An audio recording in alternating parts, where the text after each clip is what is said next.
ندير الحاضر ونبني المستقبل.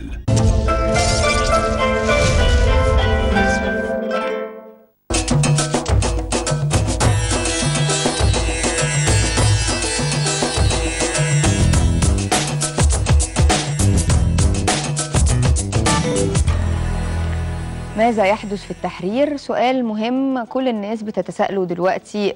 يمكن المناطق اتغيرت، بقى في دلوقتي في ماذا يحدث في العباسية، ماذا يحدث في روكسي، وفي كمان ناس كانت متواجدة في جامع مصطفى محمود في المهندسين. طيب التجمعات المختلفة أصحاب آراء مختلفة وفي بعض الأحيان متضاربة ومتناقضة تماما، لكن التحرير كان بتجمعه أهداف واحدة أساسية، دي كانت السبب فيه والسبب وحدته اللي كانت موجودة في التحرير كانت هي السبب الرئيسي في قوته، وإن هو صوته مسموع بشكل كبير نتيجة لوحدة الطلبات ووحدة المطالبات. لكن هل دلوقتي إحنا قدام عدد من التيارات المختلفة والائتلافات المختلفة اللي أصبحت توجهاتها وطلباتها بتختلف ما بين فصيل لآخر، ورغم ذلك كلهم بيتواجدوا في ميدان التحرير، هذا الميدان العريق اللي يعني شفنا منه وخرج منه الحقيقة حرية كبيرة للتعبير، وشفنا قد ايه انه كان سبب في تحريك الحقيقة جبل كبير تصورنا انه عمره ما هيتحرك من على قلب كل المصريين. طيب دلوقتي اللي موجودين حركة 6 ابريل وبعض الحركات الاخرى في معتصمين منهم، ومنهم ايضا من التيارات التيار الاسلام الحر واحزاب اخرى وتيارات سياسية اخرى، لكن كل واحد اصبح ليه سبب لاعتصامه ممكن يكون مختلف عن سبب اعتصام الآخر اللي قاعد جنبه يمكن ما يفصلش عنهم، يفصل بينهم أقل من متر. اسمحوا لي نعرف النهارده ونتساءل جميعا ماذا يحدث في التحرير الآن من خلال ضيوفنا الموجودين النهارده. معانا اسمحوا لي ارحب بالمهندس سيد عبد الفتاح منسق عام ائتلاف الإسلام الحر، أهلا بحضرتك. أهلا بحضرتك. وايضا الاستاذ ناصر رفاعي عضو ائتلاف الاسلام الحر، اهلا بيك يا فندم. ومن حركه 6 ابريل دكتور مصطفى البحيري عضو المكتب السياسي، اهلا بيك. هبدا من خلال المهندس سيد، يعني انا هسالك سؤال، يعني هل عندك فكره التيارات اللي موجوده الان في الميدان وعايز اعرف برضو سبب الاعتصام انتوا كتيار الاسلام الحر، سبب الاعتصام الرئيسي ليكم في الميدان؟ تصحيح بس الائتلاف الاسلام الحر. ائتلاف الاسلام الحر، يعني احنا معتصمين في التحرير من يوم 8/7، ودعينا كل التيارات الإسلامية على وجه الخصوص إنها تشاركنا في الاعتصام في التحرير. يعني ليه؟ معلش اسمح لي، لماذا التيارات الإسلامية وليس كل التيارات يعني كما كان حال التحرير دائما؟ يعني احنا دلوقتي التواصل كنا قبل ما نعتصم في التحرير عملنا يعني تنسيق وتعاون مع كل التيارات اللي موجوده، ومنها حركه 6 ابريل ان احنا نسقنا معاهم على اساس ان احنا نعتصم في التحرير على اهداف توافقيه، ونزلنا التحرير على هذا الاساس، وحصل نوع من انواع الاتصال والتواصل مع التيارات الاسلاميه ندعوهم الى النزول الى التحرير.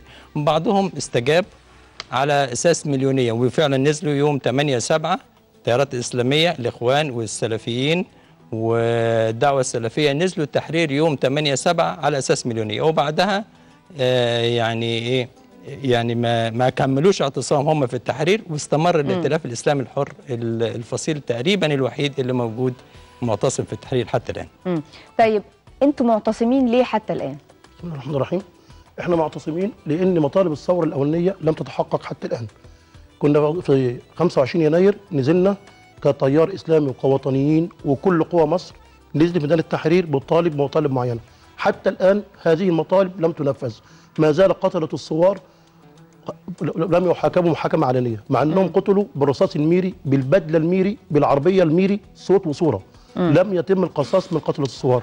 هذا القصاص يجعل اولا ان الشرطه اي ضابط شرطه او اي واحد في مكان هيتعدى على متظاهرين، هيتعدى على سلمين، هيعلم انه سوف يتساءل، هيشفي صدور اهالي الشهداء. لماذا نحن معتصمون؟ لان ما زال في سجناء سياسيين. هل يعلم كل مصري ما زال في 11 واحد محكوم عليه بالاعدام في سجن العقرب ومنتظرين حكم الاعدام؟ طيب انا في واحد حضرتك يا فندم في 81 سجين سياسي، 81 سجين سياسي يا فندم لحد دلوقتي ما خرجوش. في واحد منهم خد، يعني انت بقول لك معتصمين ليه؟ في واحد يعني تصوري كده 12 سنه محكوم، اسمه محمد الظواهري، 12 سنه محكوم، خرج بعد الثوره راح يعتقلوه تاني ووجهوا له تهمه الاعدام. معتصمين ليه؟ في طيب حاجه انا هرجع لحضرتك واسال، هل ما زال التوافق موجود في الميدان اذا كانت دي الاسباب الاعتصام الخاصه بكم؟ لا مش خاصه بينا، دي خاصه بالثوره الاولانيه. بالاعتصام بنزولكم بدايه من شهر، من يوم 8/7. قانون الطوارئ يا فندم لسه لحد دلوقتي قانون الطوارئ موجود، وقف العمل بيقول لك لسه موجود. دي مطالب الثوره الاولانيه. احنا نازلين ما زالت يمكن الحاجات دي كلها ما عدا علانيه المحاكمه. احنا شفنا امبارح بس حبيب العدلي شفناه وكل الناس شافته داخل قفص الاتهام في قضيه رئيسيه ان تم تاجيلها يعني ل 3 اغسطس لضم ليها الرئيس السابق. مش عارفين هنشوفه هو كمان في قفص الاتهام ولا مش هنشوف الموقف ده. طب اسمح لي بقى انا اروح لحركه 6 ابريل لان هم الحقيقه بيتصدروا المشهد الحالي. يمكن شايفين ائتلاف الاسلام الحر كان ليه مطالب اساسيه في النزول والاعتصام. 6 ابريل كنتوا معتصمين على نفس او نازلين في البدايه على نفس المطالب واختلفتوا الان ام ماذا؟ هو حاليا ما فيش اي اختلاف على المطالب، في مطالب للقوى الوطنيه كلها متفقه عليها، ودي المطالب اللي نزلنا بيها يوم 25. كان الشعار ينزل يوم 25 خبز حريه وعداله اجتماعيه. حاليا ما فيش اي توفيق، يعني نبدا بالعداله الاجتماعيه. في الميزانيه اللي حطها الدكتور سمير رضوان ما فيش حد اقصى الاجور حتى الحد الادنى، يعني لم يتم تفعيل. تمام. بالنسبه للاسعار، اسعار في ارتفاع، ما فيش رقابه على الاسواق ولا رقابه على الاسعار من الحكومه. بالنسبه لباقي المطالب اللي هي بمحاكمه قطره الثوار وضباط الداخليه، فالضباط بيلبس البدل الميري ويخش المحكمه ويخرج منها. كان عندنا وقعه في المنصوره في المحاكمه ان الناس مش شايفه اللي جوه القفص، جايبين بلطجيه وبودي جاردات قافلين القفص كله، احنا مش عارفين نشوف الضباط، ولما نطلب من القاضي ان هو نشوف مين اللي جوه القفص، ويعني بعد عناء نشوف القفص نلاقيه فاضي. بس خبز حريه عداله اجتماعيه ما كانتش اللافتات اللي ظهرت مؤخرا، يعني في طلبات اخرى، لكن انا بتكلم دلوقتي على ان الطلبات الحقيقه الفصائل ما بينها وبين بعض اصبحت تختلف. تمام. هو حضرتك احنا الهدف بتاعنا احنا نوصل اللي هو الخبز والحريه والعداله، ده الهدف. الوسائل اللي احنا بنطالب بيها لان هم يعني لما اذا الاختلاف اصبح في الوسائل يا دكتور. طيب الاختلافات اللي موجوده دلوقتي الواضحه، يعني احنا في اهداف كبيره واساسيه والتحول الديمقراطي وكل الحاجات دي اللي بنتفق عليها جميعا، لكن ما يحدث الان في التحرير هو اختلافات. هو احنا لما نزلنا التحرير كان على اهداف توافقيه، لكن ظهر بعد كده ان في يعني قبل ما ننزل التحرير حتى ان قلنا ان احنا نازلين على الثورة أولا، ليس الدستور أولا وليست الانتخابات أولا، ولكن الثورة أولا، لأن يعني مطالب الثورة لم تتحقق. ولكن بعد كده ظهرت أن بعض الفصائل بترفع أهداف خلافية لم يكن متفق عليه. دي من ضمن الحاجات اللي هي اهم الاهداف اللي في عليها يعني اختلاف. ممكن يقولوا مثلا على الدستور اولا، ده مثلا رفع بعض، انا مش كل التحرير ولا هي الخاصه بالمجلس العسكري هي كانت اكتر حاجات اللي انتم كنتوا معترضين عليها. اقصاء المجلس العسكري، اقصاء المجلس العسكري، تشكيل مجلس مدني، كل هذه الحاجات ما كانش موضع اتفاق بين الفصائل اللي موجوده، التيارات السياسيه اللي موجوده في التحرير. فدي حاجات بعض الفصائل رفعت شعارات خلافيه لم تكن موجوده في الاول. احنا في مرحله يعني مصارحه بقى، يعني ما نقولش بعض الفصائل، حدد لي فصائل بعينها لان حضرتك موجود من داخل الميدان. والله يعني نشر الاستاذ فهمي هويدي ان من يوم 23 في جريده الشروق، يعني مقال نشر جريده الشروق بمقال الاستاذ فهمي هويدي يوم 23 ذكر فيه ان الفصائل اللي موجوده في التحرير اتفقت على تشكيل برلمان يمثل التحرير. واتفقت على تشكيل مجلس رئاسي يعني يرأس التحرير، وتشكيل لجنة أو مجلس أمناء يدير البلاد في الفترة القادمة. الكلام ده احنا ما شاركناش فيه، يعني لم نشارك فيه، وبالتالي ردينا على الكلام ده بأن احنا معتصمين في التحرير، ولكن لم نشارك في مثل هذه الاجتماعات اللي صدرت أو طلعت منها النتائج دي. طيب المسيرة الخاصة بالعباسية أيضا انتقلت من التحرير وبدأت المسيرة، أنتوا كنتوا موجودين في المسيرة أم غير موجودين، متفقين أم غير متفقين؟ الباشمهندس سيد كان المنسق العام قال لحضرتك إن يبقى في الأصل يبقى في توافق بيننا وفي قرارات بيننا بتاخد بالإجماع. هم حضرتك جم بيعملوا حاجات في التحرير زي مثلا ممدوح حمزة أو غيره بياخد قرارات من نفسه ما بيستشيرش حد، ولسه من كام يوم اول امبارح جمعوا بعتوا لنا وفد قالوا عايزين ننسق بينكم وبين الائتلاف الاسلامي علشان يبقى في قرار واحد. قلت له الكلام ده تقوله بعد ايه؟ بعد ما احنا نازلين الثوره اولا قتل دم الشهداء لسه موجود، جاي تقول لي حل مجلس يعني جايين تقولوا حل مجلس عسكري واحنا متفقينش على كده، جايين تقولوا مجلس انتقال واحنا مش نازلين على الثوره اولا اصلا. نازلين لسه دم الشهداء، ما زال 81 سجين سياسي، ناس واخده اعدامات، ما زال لسه قتله الثوار بره، ما حدش حاكم حاجه علنيه. تيجي انت تقول حاجات ما اتفقناش عليها، يبقى ده معلش احنا مش موافقين على كده. ولما جم استشارونا كائتلاف اسلامي متواجد ان احنا نخرج مظاهره العباسيه، واحنا قلنا لا، نفضل في الميدان حتى نحقق الاستقرار في البلاد. واحنا اللي رافض واللي ليه راي، اللي راي في التحرير ان احنا هنخرج بره ما نخرجش بره. جم قالوا لنا تعالوا نخرج، لا احنا مش هنخرج بره، احنا مكاننا في التحرير واعتصامنا في التحرير. اللي له اراء ثانيه خدت بالك اتفضل، احنا انت ما بتلزمناش بحاجه، ان انت لما بتاخد قرار ما بتستشيرناش فيها هو او غيره يعني. طيب يعني اللي انا فاهماه دلوقتي مثلا دكتور مصطفى، يعني استاذ ناصر قال ان في ناس اصبحت بيقولوا اهداف ما كناش متوافقين عليها من البدايه، طب من يتحكم في الميدان؟ يعني دلوقتي بيطلع حد على المنبر بناء على درجه اقناعه هيقتنع عدد من الموجودين وهيمشي وراه، لان انا يعني ده اللي احنا شايفينه من المشهد الخاص بالتحرير، كل واحد حسب قوه يعني شخصيته وقوه شحنه للموجودين بيتبعوا كلامه. فيعني رايك ايه؟ مين مسيطر؟ انتم مسيطرين مثلا على المنصه ولا مين اللي مسيطر على المنصه الخاصه بالميدان؟ طيب اول حاجه هرد بس على الجزء اللي هو الخاص ان هو اثوار في التحرير او المعتمدين في التحرير قرروا ان هم يشكلوا مجلس امناء لاداره البلاد، هو لاداره الميدان وليس اداره البلاد. هو المجلس كان لاداره الميدان، في مجلس امناء، في مجلس امناء لاداره شؤون البلاد، اداره شؤون البلاد، واحنا قلنا مش موافقين على الكلام ده. هذا الكلام نشر في هو نشر المقال السامي ماشي، بس انا بتكلم هو يعني هو هذا الامر في اكتر من حزب عاملين حكومه ظل، فيعني لو هذا هو الاختلاف القائم فيما بينكم ده ممكن يتم التوافق عليه من خلال حوار، لكن التحرك هو الاهم وما حدث في العباسيه بعد ذلك هو الاهم، وخلاف افراد من وطن واحد هو الاهم. فاسمع الدكتور مصطفى التحليل على الجزء ديت. بالنسبه لحضرتك بتقولي ان هو اللي بيمسك المنصه اللي هو عنده قدره شحن اعلى ولا عنده كاريزما، بس حضرتك كده بتغيبي عقول الناس اللي موجوده في التحرير، لان الناس اللي موجوده في التحرير هي بتفكر الاول قبل ما بتاخد اي قرار. الناس لما بتخرج في مسيره بره او جوه، لا انا ما بقولش ان هم عقولهم مغيبه، انا بقول ان انت لما بتقتنع بوجهه نظر هتتبعها. حضرتك انت قلتي بناء على الكاريزما او درجه الشحن بتاعته، لا ما هو الناس برضه بتفكر قبل، هي بتسمع ممكن يتكلم بعاطفيه او بتاع، بس هو الناس بتفكر وبتفهم الاول وبعد كده بتتحرك.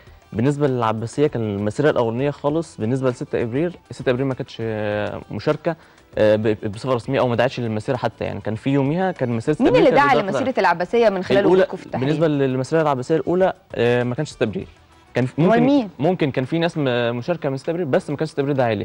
6 ابريل يوميها كانت عامله مسيره لدار القضاء العالي.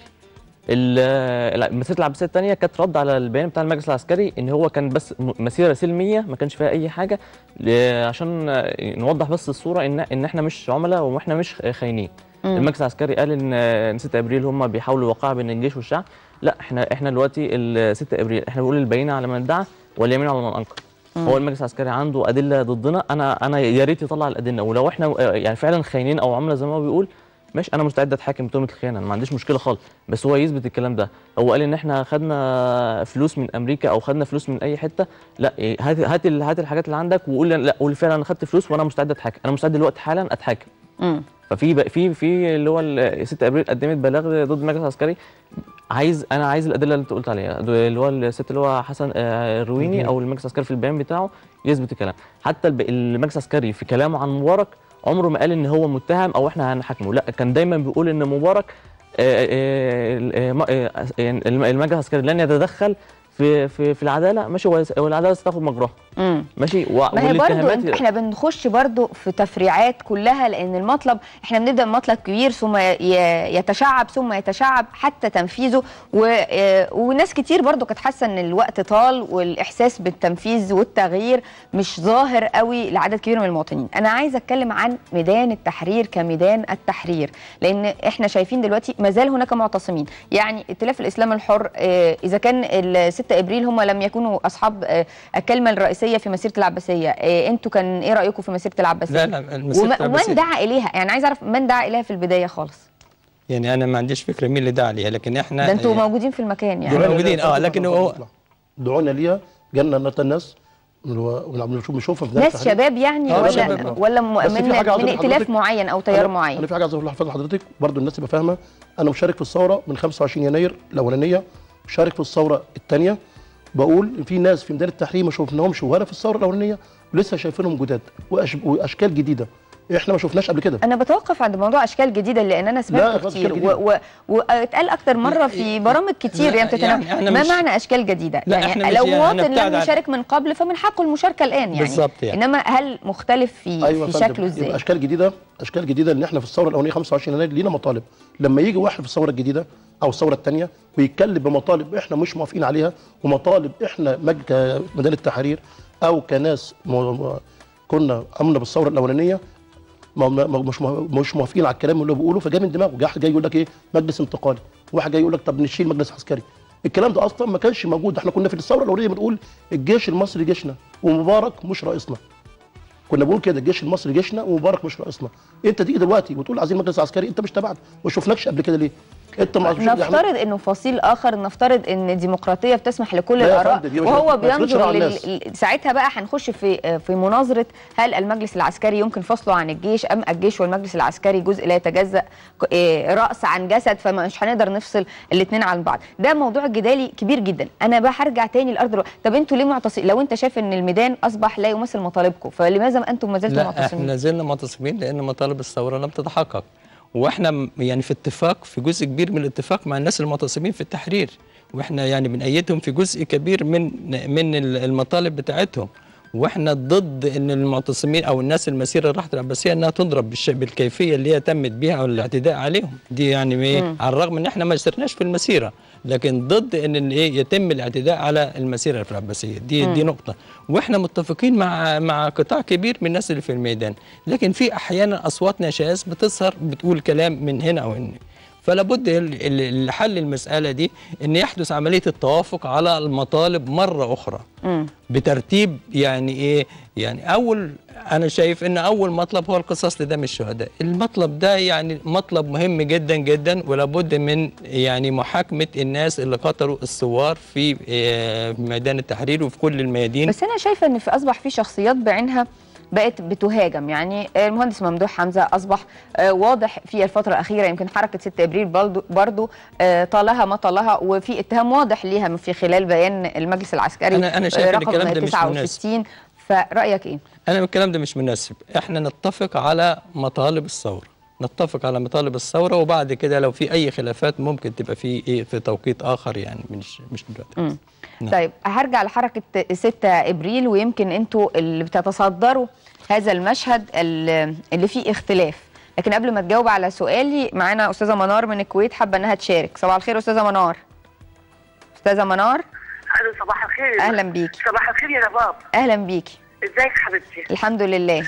رباب انا جيت من مصر امبارح الفجر، جيت حزينه على مصر. ميدان التحرير مش عارفين الناس تمشي فيه. انا جايه من اسكندريه لميدان التحرير عشان كنت رايحه ادق السفاره الكويتيه هناك. بصراحه حرام اللي بيحصل والله العظيم. انا بكيت بكره جامد قوي قوي في المطار على منظر مصر. عشان ايه بيعملوا كده؟ المفروض ان هم يتريثوا شويه ويشوفوا مصلحه البلد بدل ما يقعدوا يعتصموا. حرام اللي بيعملوه. في بلطجيه في قلب الميدان، انا شفتهم كان معايا بناتي خفت عليهم. وضحت وجهه النظر استاذه منار من الكويت، ترفض واضح الاعتصامات وشايفه ان ليها تداعيات او فيها بيبقى ليها تبعيات غير مرغوب فيها. ميرفت من اسكندريه اتفضلي. الو. اهلا بيكي. السلام عليكم. عليكم السلام ورحمه الله وبركاته. اتفضلي. والله يا ريت تسمحوا لي تدوني يعني وقتي، عشان انا بصراحه زي الشعب المصري كله عندنا حاله غليان. طيب يعني انا حابه انك تقولي كل فكرتك لكن سريعا ارجوك. الشعب المصري كافر. كلنا مصريين. والله يا ريت اللي يتكلم يعني يقول حضرته طول ما بيتكلم واحنا في الثوره وما شفناش ناس. ما كانش فيه ولا دقن في الثوره، واعلنوا قبليها ان احنا مش طالعين في الثوره، وقالوا ان احنا مش طالعين. كالعاده بعد المركب ما بتمشي بينطوا، كالعاده بيتملقوا النظام. يعني دلوقتي بيتملقوا الحاكم العسكري كالعاده. ده اللي احنا بنلاحظه والشعب المصري، اوعوا تفتكروا ان الشعب المصري شعب اهبل ولا عبيط. الشعب المصري صاحي وعارف ايه اللي بيحصل حواليه. اظن ان حضرتك يعني وضحتي وجهه نظرك في ايجاز سريع، وجهه نظر مواطنه مصريه. معنا عمرو من الفيوم. اتفضل يا استاذ عمرو. استاذ عمرو اتفضل. الو السلام عليكم. عليكم السلام، اهلا بيك. اتفضل اتفضل. كنت عايز اسال على الاعتصامات اللي بتحصل في ميدان التحرير دي. احنا سامعينك، اتفضل. احنا سامعينك، اتفضل بوجهة نظرك على طول، اتفضل. الاعتصامات اللي بتحصل في ميدان التحرير دي. طيب استاذ عمرو، احنا مش عارفين نتواصل جيدا. استاذه ايفون من الجيزه، اتفضلي. الو، صباح الخير. صباح النور، اهلا بيكي. اهلا بيكي. انا من ضمن المعتصمين في التحرير. تمام. من اتحاد شباب ماسبيرو.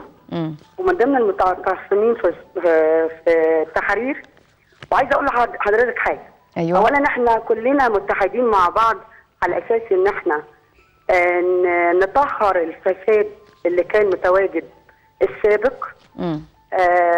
المفروض ان هو في ناس المفروض ان هي تتحاكم، ما اتحاكمتش لغايه دلوقتي. دي المطالب بتاعت الثوره اللي كنا بنطالب بيها قبل كده، هي دي نفس المطالب اللي احنا بنطالب بيها دلوقتي. كل الفساد اللي في القضاء، اللي في الاعلام، اللي في كل الوزارات اللي موجوده كلها. لما كنا بنطالب من الدكتور عصام شرف، كنا بنطالب انه يطهر الفساد السابق اللي قبل كده. عايزين وزاره جديده نظيفه يكون مستعدين ليها، يعني يكون الوزير اللي احنا قبل ما يتعين لازم يكون دارسين بالظبط او دارس بالظبط هو كويس او وحش. نحطه النهارده وبعد كده بعد 3 4 ايام نشيله. وضحت وجهه النظر. يمكن في اننا نختار الشخصيات بعنايه، لان اللي احنا شايفينه ان فعلا زي ما بتقولي بنحط النهارده بيحصل عدم توقف فوق عليه ورفض ليه، بنشيله بعد فتره قصيره. طب انا هرجع واقول نفس السؤال اللي محيرنا وبنعيده ونكرره. طيب دلوقتي من يحرك الميدان؟ احنا بنشوف يعني لواءات بدون ذكر اسماء بتطلع تقول احنا بنحرك قادرين على تحريك الميدان. شايفين فصائل مختلفه، حركه 6 ابريل، ائتلاف الاسلام الحر، الائتلافات الاخرى، ائتلاف ماسبيرو، الاخت ايفون بتقول انا معتصمه في التحرير. يمكن البعض من خلال الاتصالات التليفونيه رفض التصنيفات الدينيه، يعني قال احنا كنا نزلنا كلنا فعلا بلا شعار ديني واحد خلال فتره الثوره كلها، ثم الان اصبحت الشعارات الدينيه والتقسيمات والتفريعات الاخرى. وان كان البعض يرى ان برضو ده مرحلة طبيعية خلال ثورة وخلال يعني نمو ديمقراطي، كل فرد محتاج ان هو يعبر عن رغبته عن التيار اللي هو بينتمي اليه. من يحرك الميدان؟ يعني هسأل نفس السؤال لكل يعني ضيوفي. يعني يا باشمهندس، من يحرك الميدان في رأيك؟ يعني انا مش حضرتك خدت يعني وقت في التفكير في هذا الامر، واضح انه صعب الرد عليه. يعني ممكن يكون في يعني اطراف اخرى بتحرك الميدان، يعني او ليها غرض ان الامور تصل الى مثلا حاله من الصدام مثلا مع المجلس العسكري، يرغبوا في كده لمنع التطور الطبيعي. يعني مثلا موضوع الانتخابات اولا، ثم وضع الدستور، ثم انتخابات الرئاسيه. فممكن ان يكون في اطراف خارجيه بتسعى الى ايه. بس مش مهندس سيد، يعني دون اطلاق اطراف خارجيه، قول لي بعينهم، لان احنا دلوقتي احنا في مصارحه، احنا في حاجه اننا نطلع من الامر، لان زي ما انت شايف في مواطنين فاض بيهم من موضوع الاعتصام والحال وقف. فمن هم يعني؟ لا، انا عايز اقول ان علاج هذه المساله هو نزول كل الأطراف اللي تركت الميدان مرة أخرى إلى الميدان، والتوافق على مطالب توافقية، يعني نتفق على مطالب محددة، ثم يعني إيه، يعني في الحالة دي مش هندي أي فرصة لأي حد عشان نقول ده اللي بيدير الميدان أو ده اللي يعني إيه. لكن هي ترك أطراف يعني لها ثقل مثل الإخوان المسلمين ترك الميدان، التيارات الإسلامية الأخرى تركها للميدان. تلومهم على ترك الميدان؟ تلوم الإخوان على ترك الميدان الآن؟ أنا ألوم الإخوان على ترك الميدان. الإخوان حتى لو لم يعني إيه ينزلوا مليونية، كان المفروض يكون لهم اعتصام ولو اعتصام رمزي، إنهم يقولوا إحنا متواجدين في الميدان. طب أستاذ ناصر، حضرتك كان ليك رأي في من يحرك الميدان الآن؟ طبعا اللي رأي، بس أجاوب بس أرد على الأستاذة ميرفت بتاع اسكندرية اللي هي بتقول الإسلاميين ما شاركوش. راجع حضرتك معظم القتلى اللي قتلوا في 25 يناير معظمهم الإسلاميين، معظم المصابين في المحاضر كلهم إسلاميين. راجع حضرتك وشوفي. بس لا يا استاذ ناصر معلش اللي حضرتك بتقوله ده تفصيل لا يعني في تعميم برضو مش حقيقي. الشهداء في عدد كبير من الشهداء مش هنقدر نفصلهم اسلاميين. طب من هم غير الاسلاميين؟ يعني الشباب اللي شفناهم اللي شاركوا، لا بس لم يكن هناك شعارات دينيه في الايام حتى التنحي، لم يكن هناك شعارات دينيه واضحه. مين يدير الميدان دي بقى؟ دي بقى دي جايه دي بقى. لكن الاسلاميين شاركوا بقوه طبعا، شاركوا كل الفصائل شاركوا. وانا كنت مثلا ضمن الناس اللي كانوا تعرضوا لضرب القناصه، جنبيا ناس مش اسلاميين وماتوا، وجنبيا ناس اسلاميين وماتوا، فكله شارك اسلامي وغير اسلامي. انا كان ماشي في الشارع، كان بي انا وجنبي واحد كان صاحبي اتعرفت عليه في الميدان، والرصاصه جات له هو، ما جاتليش انا.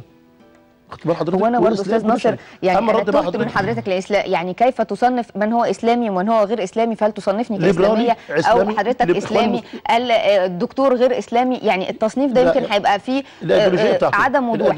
فاحنا فلنتفق ان يعني من يمثل التيارات الاسلاميه او الجماعات المختلفه الاسلاميه. لكن خلينا في سؤالنا الحالي، من الان يحرك الميدان؟ السؤال حضرتك بتساليه وكانه صعب، هي مش كيمياء. اللي بيدير الميدان حاليا اللي هو بيرفع شعارات خلافيه. احنا نازلين بنقول ثوره اولا، عايزين نقول دم الشهداء، عايزين نقول الغاء قانون الطوارئ، بنقول الافراج على السجناء السياسيين والاعدامات. اللي بيرفع شعارات ثانيه ده هو اللي بيدير الميدان. واحد يقول لك ان تشيل مجلس عسكري، واحد يقول لك كذا، واللي عملها مش كامل. وحلها بالنسبه للمواطن البسيط يعني ان المجلس العسكري زي ما قال في جدول زمني يسلم السلطه بجدول الزمني، انتخابات في ميعادها، انتخابات رئاسيه في ميعادها. هو ده الصح. اي حد يقول كده بيخالف ال 14 مليون وال 77 وال 77% اللي قالوا انتخابات. هو ده لازم يمشي. اي حد تاني صوته عالي. استاذ ناصر حضرتك يعني دخلتني في اكتر من دايره. الاستفتاء، والاستفتاء كان على ايه واصبح على ايه وما خرج بيه الاستفتاء وما تم التوافق عليه. يمكن احنا بنعيد دايره يعني بنبدا من اول ما يعرف في الاخر يوصلنا المجلس شعب من خلال انتخاب الناس المختلفه علشان يحصل بقى مناقشات ويخرجوا بقرار. لكن انا دلوقتي حضرتك بتقول اصحاب الشعارات الخلافيه اللي فيها مبدئيا الخاصه بالمجلس العسكري. طب 6 ابريل دكتور مصطفى، راي حضرتك ان يعني من يحرك الميدان، وخصوصا ان انتوا بتقولوا احنا مش احنا اليد العليا في الذهاب للعباسيه وفي غيره من الشعارات الخلافيه اللي بيقول عليها استاذ ناصر. بالنسبه اللي بيدير الميدان دلوقتي، الميدان فيه طوائف كتير، في 6 ابريل وفي ائتلافات مختلفه، في ائتلاف الاسلامي، في طائر كتير، في ائتلاف ماسبيرو، في يعني في عدد كبير من الائتلافات. في ائتلافات كتير. مفيش تيار واحد هو المسيطر على الميدان. ولكن بس يعني هو الاستاذ سيد ضرب مثلا اللي هو مظاهره العباسيه الاولى، ان هم دعوا اليها وهم رفضوا. يبقى يعني ما فيش حد مسيطر على الميدان بيحشد الناس كلها، لا الناس بتفكر وبتشوف ايه اللي مناسب ليهم وايه اللي مش مناسب ليهم، او ايه اللي بيتفق مع مطالبهم، او الوسائل اللي هم بيفضلوها بيمشوا عليها، وايه الوسائل اللي هم بيرفضوها ما بيعملوهاش. فما فيش حد مسيطر على الميدان سيطره كامله. كل اللي بيتعمل من المعتصمين اللي في الميدان هم المسيطرين على الميدان، حسب كل حاجه بيبقى لها ظروفها. بالنسبه لمظاهره العباسيه الثانيه، العباسيه الاولى ما كانش فيها، ما فيش يد 6 ابريل فيها. بالنسبه للثانيه كانت مظاهره سلميه لاحتجاج على البيان 69 بتاع المجلس العسكري بس. طيب انا يعني بشكركم لهذا الحوار، وان كنت انا شخصيا ما طلعناش في الاخر بنقطه محدده نقدر اننا ننطلق من خلالها. ما زالت هناك اراء عديده ومطالب عده، لكن الاعتصام ما زال مستمر، ولكل واحد في مجتمع بيبحث عن الديمقراطيه انه يعبر عن رايه، ولكل فصيل كامل الحق في التعبير عن رايه ووجهه نظره، ولا يحجر على الفصيل الاخر ان هو يتعارض معاه، لان ده ما يعرف بالديمقراطيه اللي احنا كلنا بنأمل في اننا نوصل لها. بالنسبه للجمعه القادمه يا فندم، كلمه اخيره استاذ ناصر. بالنسبه للجمعه القادمه احنا بندعو كل الاسلاميين او غير الاسلاميين، كل مواطن ينزل يقول رايه بامور سلميه، ينزل يقول رايه بحريه، ينزل يقول رايه بكل. انتوا ما زلتوا في دعوه الجمعه القادمه الخاصه بالاسلاميين بالنزول؟ اسلاميين وغير اسلاميين، الحريه لكل الناس. ان كانت في بعض الفصائل بتقول لا يعني فلنؤجلها علشان ما تحصلش اي صدامات خلافيه لاختلاف وجهات الراي. كائتلاف اسلامي بنمر على المخيمات بنقول لابد الجمعه اللي الجايه دي ان شاء الله تكون سلميه، لابد الجمعه دي ما حدش الشخص الاخر. واحنا برضو اي حد يتعرض احنا بنحمل الموضوع دوت مع عاصم عبد الماجد اللي هو حرض على قتل المظاهرين وحرض. احنا مش عايزين بس نلقي اتهامات لاحد وما حدش عنده حاجه دليل، فالاعلام مش هو المكان الخاص بالسيديات، يعني يمكن النيابه تكون المكان الاهم والانسب. اسمحوا لي اشكركم، اشكر ضيوفي اللي موجودين النهارده، المهندس سيد عبد الفتاح منسق عام ائتلاف الاسلام الحر، شكرا لحضرتك يا باشمهندس، وايضا الاستاذ ناصر رفاعي عضو ائتلاف الاسلام الحر، كل الشكر، ومن حركه 6 ابريل